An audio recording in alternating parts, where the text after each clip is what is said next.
అందరికీ నమస్కారం. శ్రీనివాస్ చెప్పే కథలకు మీ అందరికీ స్వాగతం. ఇప్పుడు మనం వినబోయే కథ తల్లి పిల్ల. రచన డాక్టర్ కొమ్మూరి వేణుగోపాలరావు గారు. మరి కథలోకి వెళ్దాం. పిల్లను 6 నెలలు దాటని పసిదాన్ని చివరిసారిగా మనసారా ముద్దు పెట్టుకుంది తల్లి. గుండెకి హద్దుకుని ఏడ్చింది, మనసులో దీవించుకుంది. వదలలేక వదిలింది. నడి రోడ్డు మీద ఒక ప్రక్కగా పసిదాని ఒళ్ళు నొప్పి పుడుతుందేమోనని బాధ పట్టుకుంది. ఆమె కట్టుకున్న చింపిరి పేలికల చీరలోంచి ఒక ముక్క చింపింది. దాన్ని రోడ్డు మీద పరిచి పిల్లను జాగ్రత్తగా పడుకోబెట్టింది. దాని మీద పిల్ల ఇదంతా చూడటం లేదు. ఇందాకెప్పుడో నిద్రపోయింది. నిద్రలో నవ్వుతుంది ఎందుకు? తనను చూసేనా? తల్లి ఊహ అది. దూరంగా మనుషులు వస్తున్న చప్పుడు అస్పష్టంగా వినిపించింది. తన పొరపాటు తెలిసొచ్చింది తల్లికి. పిల్ల మీద ప్రేమ కొద్దీ ఇంకా ఇక్కడే ఉంటే ఎలా? తన ఆశ ఏమైపోవాలి? అప్పుడప్పుడే వ్యాపిస్తున్న వెలుతురుతో పసిదాన్ని ఆఖరిసారిగా చూసుకుంది. చిన్నగా కదిలి పక్కనున్న పార్కులోకి వెళ్ళిపోయింది. పార్కులోంచి మరీ దూరంగా, పసిది తనకు కనిపించనంత దూరంగా వెళ్ళిపోలేదు. రోడ్డు ఒక మాదిరిగా కనిపించేలా ఉన్న ఒక గుబురుగా ఉన్న మొక్క ఆకుల్లో దాక్కుని కూర్చుంది. పిల్ల కనిపిస్తూనే ఉంది. ఆకుల సందుల్లోంచి, ప్రహరీ గోడ చువ్వల్లోంచి అస్పష్టంగా. ఏడ్చింది. ఇంకా తన కూతురు, తన పిల్ల, తనకు మొదటగా పుట్టిన బంగారు తల్లి. ఎలా దాన్ని వదిలేయటం? తనకు చేతులు ఎలా వచ్చాయి? తన హృదయం పాషాణం, తన చేతులు ఇనుపవి. అందుకే ఏడ్చింది, ఏమీ చేతగాక. ఏడుస్తోంది. తను పిల్లను చేతులా వదిలేయాల్సి వచ్చినందుకు ఏడుస్తోంది. కానీ చేసేదేముంది? లేకపోతే తన దగ్గర పెట్టుకుని ఎలా కష్టపెడుతుంది? తను అనుభవించే బాధలు ఆ పసిదానికి కూడా ఎలా పంచుతుంది? అది తన కూతురు, బంగారు తల్లి. దాని రంగు బంగారు వన్నె, మొహంలో రాజకళ. తనలాంటి అసమర్థురాలు, అప్రాచ్యురాలు, అర్భకురాలు ఎలా పెంచుతుంది? పెంచగలిగిన సామర్థ్యం తనకేది? అసలు గొప్పింట్లో పుట్టవలసిన పిల్లది, రాజభోగాలు అనుభవించాల్సిన పిల్లది. కర్మం కాలి తన కడుపున పుట్టింది. దాని తప్ప అది పుట్టడం? తన తప్పు అంతకన్నా కాదు. అయితే చూస్తూ చూస్తూ ఎలా దాన్ని బాధల పాలు చేయటం?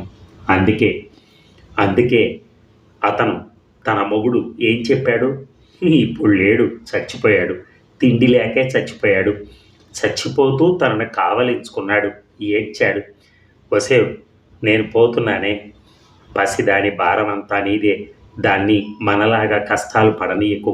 ఏ జన్మలోనో మనం చేసుకున్న పుణ్యం వల్ల అది పుట్టింది. మనకి దేవత. దాన్ని ఏం చేస్తావో? నీ శక్తి, నీ ఇష్టం. పోతున్నా అంటూ పోయాడు. దానికప్పుడు 4 నెలలు. అతను పోయి 2 నెలలైంది. తనకి పెద్ద భారం అంటగట్టిపోయాడు. తను గొప్పగా అంత ఇదిగా ఎలా పెంచుతుంది?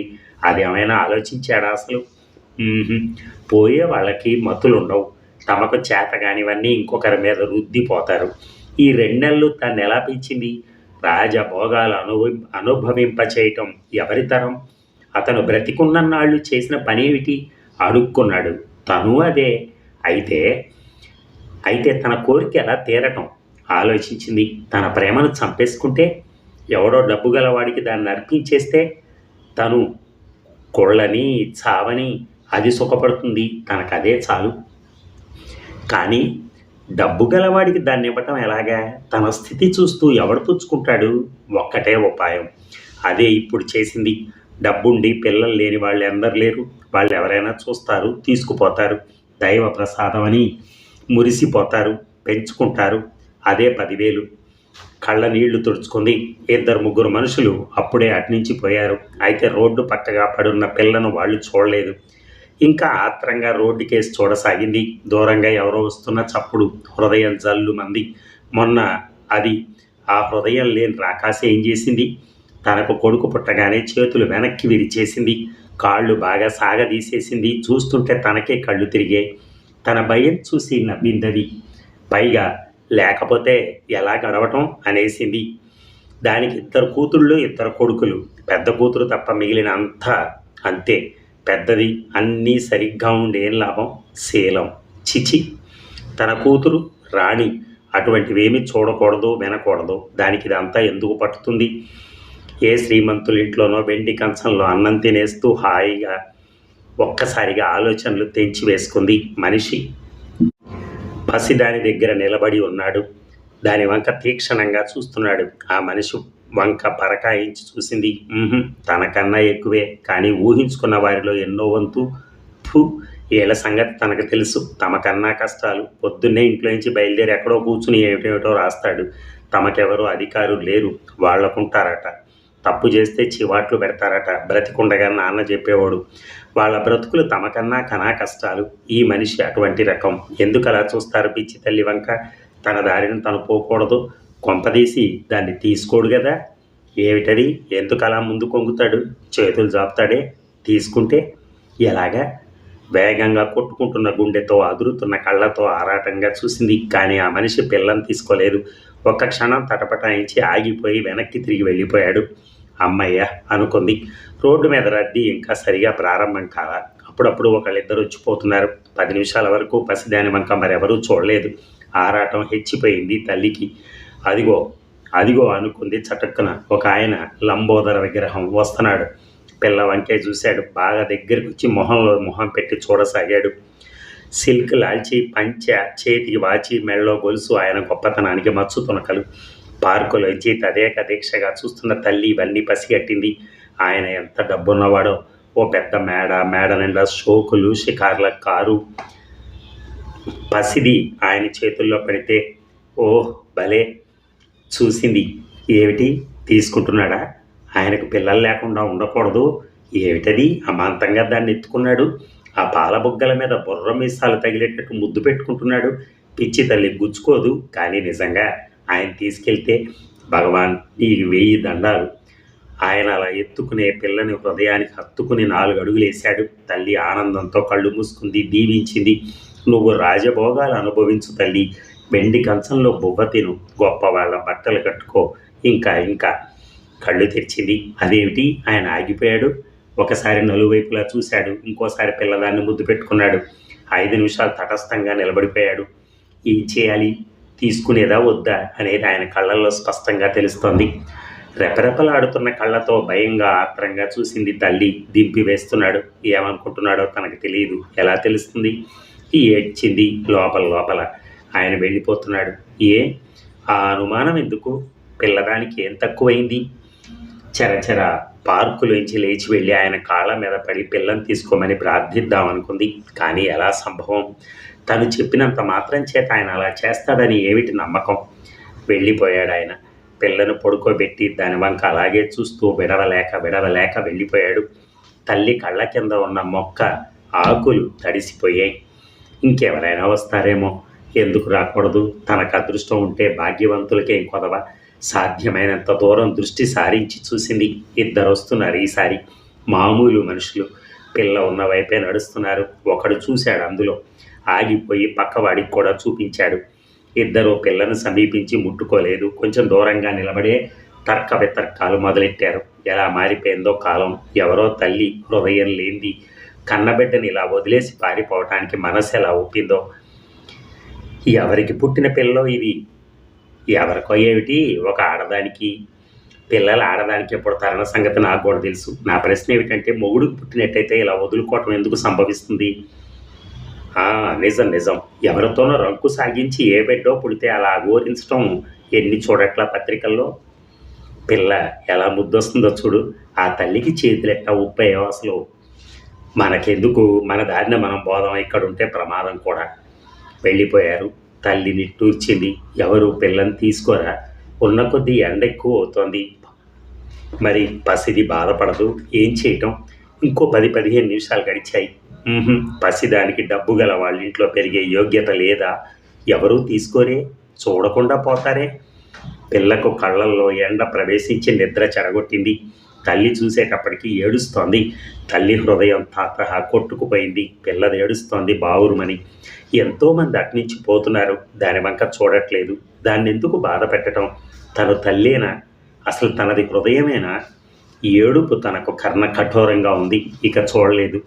ఏమైనా కానీ పిల్లని తీసుకోవాల్సిందే. తను తీసుకుని హృదయానికి హత్తుకోవాల్సిందే. లేచింది. కళ్ళు తుడుచుకుంది. 2 అడుగులేసింది. ఆగిపోయింది చటక్కున. ఒక మనిషి పిల్ల దగ్గర నిల్చునున్నాడు. దాని మొహం వంక తదేక దీక్షతో చూస్తున్నాడు. తల్లి అతని వంక పరకాయించి చూసింది. హృదయం జల్లుమంది. తనలాంటి మనిషే ముష్టివాడు పసిదాన్ని చేతుల్లోకి తీసుకున్నాడు. వాడి మొహం వంక చూసి భయం చేతనో మరెందుచేతనో ఏడుపు మానేసింది పిల్ల. నిర్భయంగా భుజం మీద వేసుకున్నాడు. ఒకసారి అటు ఇటు చూసి గబగబా నడిచి వెళ్ళిపోతున్నాడు. భయంతో ఆవేశంతో ఉక్కిరి బిక్కిరైపోయింది తల్లి. ఏం జరిగింది? ఏమిటి సంభవించింది? తన ఆశలు, దాన్ని, ఆ బంగారు తల్లిని అలా రోడ్డు మీద నిర్భయంగా వదిలేసిన తన కోరిక, ఆశ వ్యర్థమైపోవలసిందేనా? తన కూతురు లక్షాధికారింట్లో సకల సుఖాలు అనుభవించాలనుకున్న తన వాంఛ ఇలా నాశనమైపోవాల్సిందేనా? ఇలా జరిగిందే. ఏ డబ్బు గలవాడో ఎందుకు తీసుకుపోకూడదు? తను పక్కన దాక్కుని పొంచి చూస్తూ ఉంటే ఈ ముష్టి వెధవ తనలాంటి వాడే తీసుకుపోతాడు ఆ బంగారు తల్లిని. పెంచటానికి ఏం తాహతుంది? తనకే లేదే. తనకన్నా వాడేం బాగా పెంచగలడు? తన దగ్గర కన్నా వాడి దగ్గర ఏం సుఖపడుతుంది? ఏం చేయటం? తన కూతుర్ని తను పెంచుకోలేదా? తన కూతురు తనకు బరువా? అయితే వాడిస్తాడా? తన కూతురని రుజువేమిటి నిరూపించమంటే? మరి ముందు చేయవలసింది వాడిని అనుసరించడం. వాడి నివాసం ఎక్కడో కనపెడితే తర్వాత ఏదో ఒకటి చేయొచ్చు. బయలుదేరింది.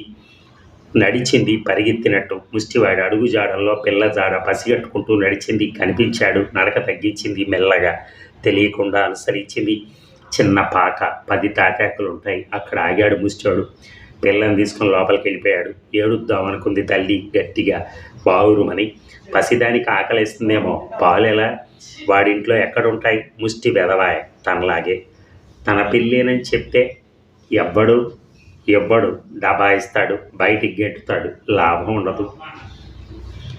ఒకటే ఉపాయం, సాయంత్రం దాకా ఎలాగో సహించాలి. ఆ తర్వాత వాడింట్లో ఎవరు లేనప్పుడు చూసి మెల్లగా పిల్లని తీసుకుని జారిపోవాలంతే.